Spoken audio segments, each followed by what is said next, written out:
Sergeant America coming at you. Boom! Wasn't really sure if this was going to record or not. Got some new updates, and who knows what happens during those. But anyway, book I just recently read. Late to the party on this as usual. The Iron Age. Telling of IronMan hardcover. This one actually has several writers and several artists in it. It's kind of done as a...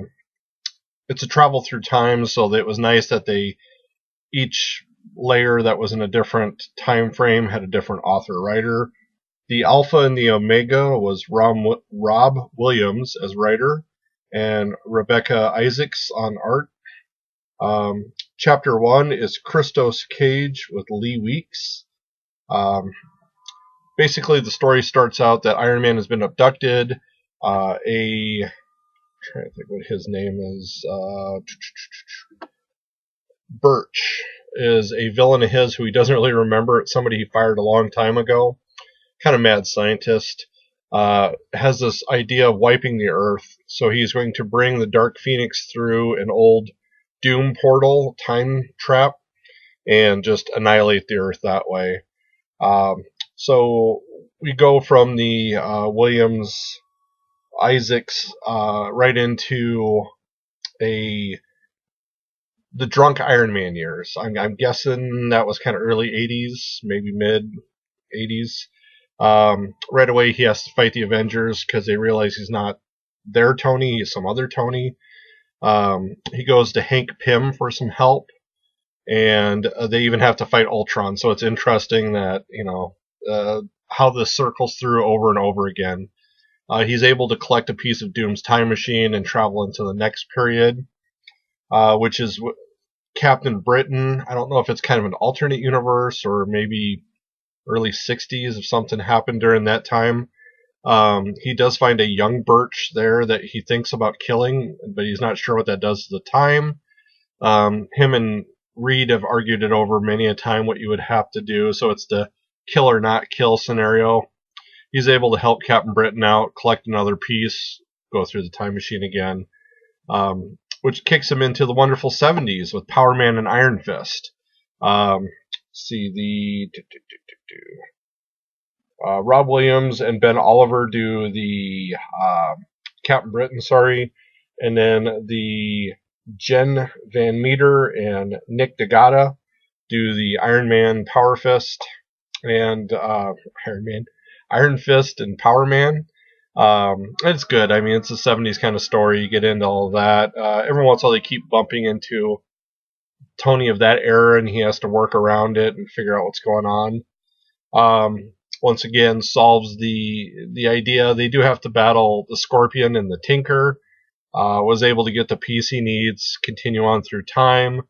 The next one he encounters Johnny Storm, so late 70s, early 80s maybe. And that would be Elliot, Kalan, and Ron Frenz. At this point, Johnny has died in Tony's timeline, so it's kind of interesting to encounter him and see how that works. They battle either a Doom or a Doom bot. I don't want to ruin too much, so I just have you enjoy the story on that one.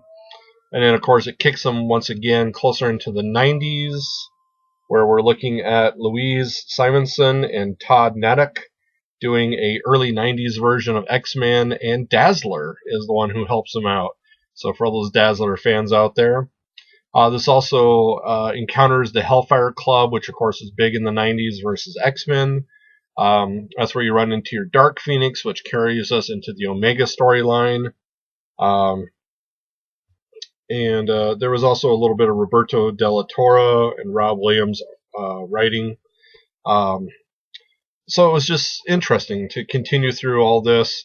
You can see I always remove my dust covers or dust jackets on these books.